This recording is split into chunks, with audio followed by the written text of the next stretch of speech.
안녕하십니까. 저는 강남 테마 피부과 원장 피부과 전문의 이학규입니다. 네, 오늘은 저번에 이어서 울세라에 대해서 설명을 드릴 텐데, 울세라는 이제 많은 분들이 원리 다르든지 왜 하는지에 대해서 잘 알고 계십니다. 그런데 혹시 궁금한 것들을 위주로, 우리 환자분들이 궁금해했던 것들을 위주로 설명을 드리도록 하겠습니다.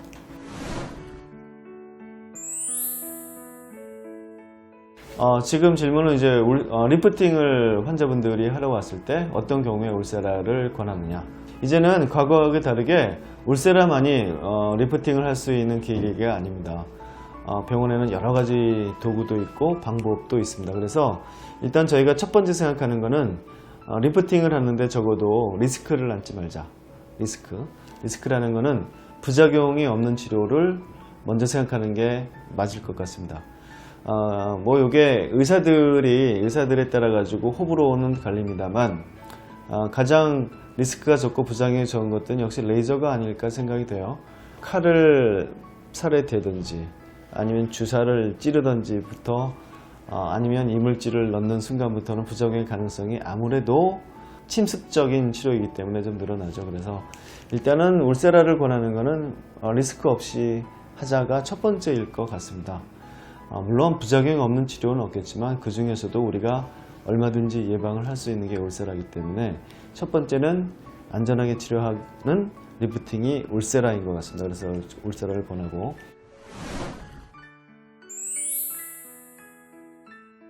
울세라에 가장 대적할 수 있는 게 이제 써마지, 그 정도가 되겠는데, 써마지도 굉장히 우수한 치료지만 제 개인적인 생각은 써마지는 울세라보다는 이렇게 당기는 힘은 좀 약한 것 같아요. 물론 피부 전체가 좀 화사해지고 여러 가지 장점이 많은 치료지만, 그래서 우리 환자분이 정말 당기기를 원하고 얼굴이 작아지길 원한다, 그럼 울세라를 우선 생각합니다. 그래서 리프팅을 환자분이 하러 왔는데 울세라를 권하는 경우는 일단은 안전한 치료를 위해서, 두 번째는 당기고 싶은 부분이 많이 있을 때 써마지에 비해서 울세라를 권하는 편입니다.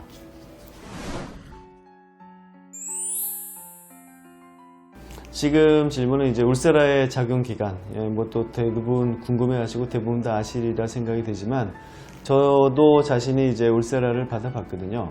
울세라의 이제 교본에 나오는 효과의 지속 기간은 1년 반 정도로 되어 있죠. 1년에서 1년 반 정도로 되어 있습니다. 효과 기간이. 그리고 효과가 나타나는 건 직후에도 나타나고요. 그 다음에 2, 3개월이 되면서 훨씬 더 좋아집니다. 직후에 나타나는 거는 약간 부어서 보일 수도 있겠지만, 그 붓기가 빠진다면 확실히 얼굴이 작아 보이고 리프팅이 된 게 느껴질 수가 있죠. 그거는 이제 울세라의 기전이 근막을 당기거든요. 근막이라는 거, 이제 근육을 싸고 있는 막을 때릴 정도로 깊이 들어가지 않습니까? 들어가게 되면 근막이 수축이 되는 거죠. 근막이 수축돼 가지고 곧장 당겨주게 됩니다. 그래서 직후에도 나타나고, 2, 3개월 후에 나타나는 거는 이제 여러 가지 진피에 있는 여러 가지 구조물들이 합성이 되고 재배열이 되면서 리프팅의 효과를 나타나게 됩니다. 그래서 2, 3개월 후에도 좋아지게 되고, 효과는 1년에서 1년 반 간다라고 보고 있고, 그래서 1년에 한 번 정도 하자라고 말씀을 드립니다. 근데 1년에서 1년 반 효과보다 더 의미 있는 건 제 생각에는 항노화 효과가 상당히 많이 있다는 거죠. 덜 늙게 하는 게 과연 1년 반에서 끝나느냐, 그런 것 같지는 않습니다. 이게 물론 리프팅 효과가 1년에서 1년 반 갈지는 모르겠지만, 우리 피부를 덜 늙게 하는 거는 1년 반 이상의 의미가 있다고 생각하고, 저 자신도 이제 울세라를 꾸준히 받으려고 노력을 하고 있지만, 가장 큰 효과는 리프팅보다는 엔티에이징, 덜 늙게 하는 그런 효과가 훨씬 더 우수한 효과가 아닐까 생각하고 있습니다.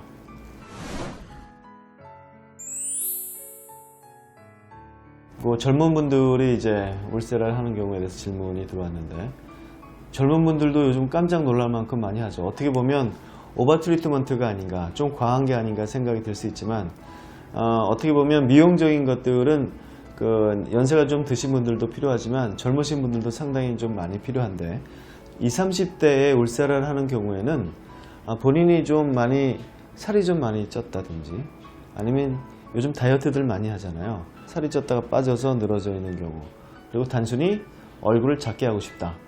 지금 이 세 가지 경우는 울세라가 잘 치료할 수 있는 영역에 포함이 됩니다.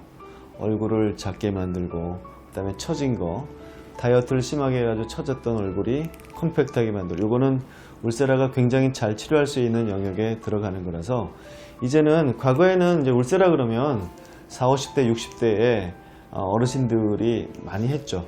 그때는 이제 리프팅이고 항노화 효과였지만, 이제 보니까 그게 아니라 얼굴 축소의 의미도 상당히 있다. 그래서 얼굴 축소의 의미 때문에 요즘 20, 30대 젊은 남자분, 물론 여자분들이 좀 많지만 그런 이유 때문에 울세라를 많이 하시고 있습니다.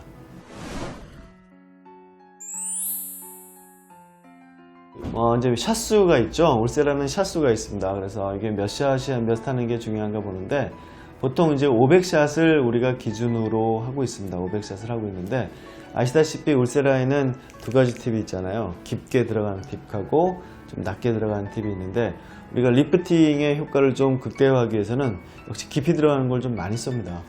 이게 뭐 반반씩 쏘는 경우도 있고 3분의 1을 쏘는 경우도 있고 여러 가지가 있는데, 요거는 의사들이 울세라를 많이 해본 경험에 의해서 이건 비율이 정해지는 것 같습니다.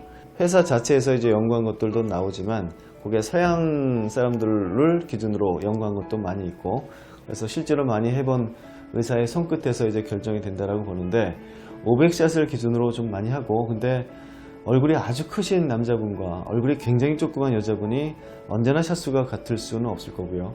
그 다음에 어떤 분들은 전체적인 리프팅을 원하는 경우도 있지만 요 팔자만 좀 원하시는 경우도 있어요. 그런 분들을 이마를 다 할 필요는 없지 않습니까? 그래서 샷수는 케이스 바이 케이스로 좀 많이 다른데, 얼굴의 크기라든지 본인이 정말 치료하는 부위가 특수한 부위가 있다든지 이런 이유 때문에 샷수는 좀 많이 바뀔 수가 있는데, 보통은 500샷을 기준으로 하고, 그 다음에 그 비율, 깊게 들어가는 팁과 낮게 들어가는 팁의 비율은 의사들의 경험에 따라서 바뀔 수 있는 것 같습니다.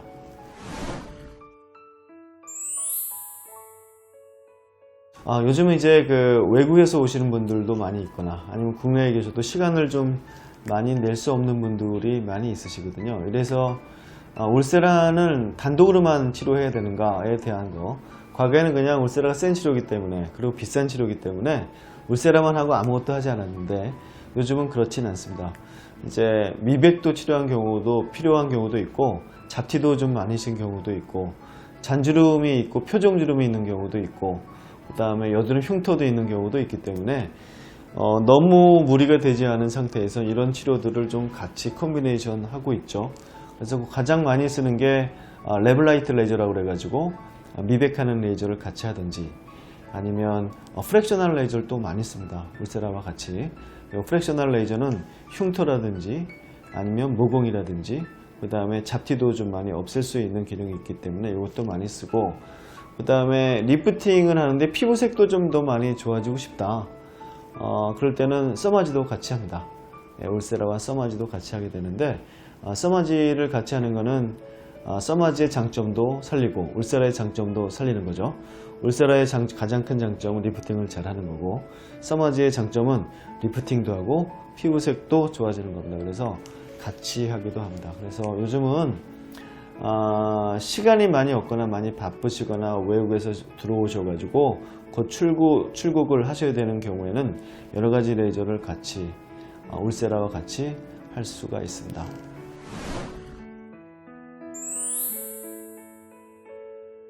요즘은 이제 부분적으로 울세라로 이제 치료할 수 있는 부위가 좀 늘어나고 있는데요. 과거에는 이제 이게 초음파기 때문에 팁이 굉장히 컸어요. 커가지고 아주 델리케이트하고 아주 세밀한 부분을 치료하는 데 좀 한계가 있었는데, 요즘은 팁 자체도 굉장히 많이 적게 나오기 때문에, 특히 주름이 이제 눈 주위 있잖아요. 요 눈 위나 아래 옆에 있는 주름이 신경이 많이 쓰는 경우가 있는데, 과거에는 팁이 좀 너무 커가지고 거기를 아주 세밀하게 치료할 수 있는 상황이 아니었는데, 요즘은 그 회사에서 팁이 아주 조그맣게 나와가지고요, 우리가 원하는 부위를 직접적으로 치료할 수 있는 능력이 좀 많이 개발된 것 같습니다. 눈 주위라든지 아니면 눈 아래라든지 눈 위에 있는 그 리프팅도 그 작은 팁을 이용하면 굉장히 효과적으로 치료할 수가 있습니다.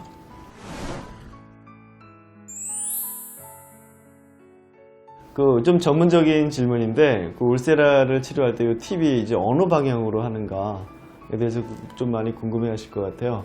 벡터라는 거는 이제 힘이 가는 방향으로 우리가 레이저나 어떤 치료를 했을 때 훨씬 더 효과적이다라는 거죠. 그래서 벡터의 방향을 이용하게 되는데 우리가 보통 이제 울세라를 하게 되면 울세라를 해보신 분들은 알겠지만 요 밑에서 아래로 올라가게 됩니다. 가장 중요하게 생각하는 게 요 귀 앞부분 있죠. 요 부분을 가장 중점적으로 하게 되면 리프팅 효과가 가장 좋은 걸로 되어 있고, 그 다음에 요 턱 밑에 부위도 상당히 중요한 부위입니다. 그래서 여러 가지 연구에 의해서 벡터가 어느 쪽에 작용하는 게 리프팅에 가장 효과적이다라는 게 나와서 보통 이제 울세라를 할 때는 요 귀 밑에부터 밑에서 위로 올라가게 됩니다. 그 뒤에 이제 코 쪽, 입 쪽으로 약간씩 전진해 가지고 하게 되면 우리가 원하는 그 벡터의 방향이 가장 쉽게 나온다고 되어 있고, 근막을 당기거나 아니면 진피에 있는 콜라겐을 자극할 수 있는 그 효과가 가장 좋다고 되어 있기 때문에 우리가 이 방향은 그 벡터에 의한 방향이고, 물론 또 사람의 얼굴은 모양도 다르고 원하는 부위도 다르기 때문에 경험에 의해서 바뀌는 것도 상당히 많이 있는 것 같아요. 어떤 분들은 근막을 좀 많이 자극해야 되는 경우도 있고, 어떤 분들은 콜라겐의 합성이 훨씬 더 중요한 부위도 있기 때문에 벡터만큼 그 깊이 자체도 상당히 중요한 팩터로 작용할 수 있습니다. 네, 그래서 결론적으로 울세라는 그 샷수에 따라 가지고 비용이 달라지게 됩니다.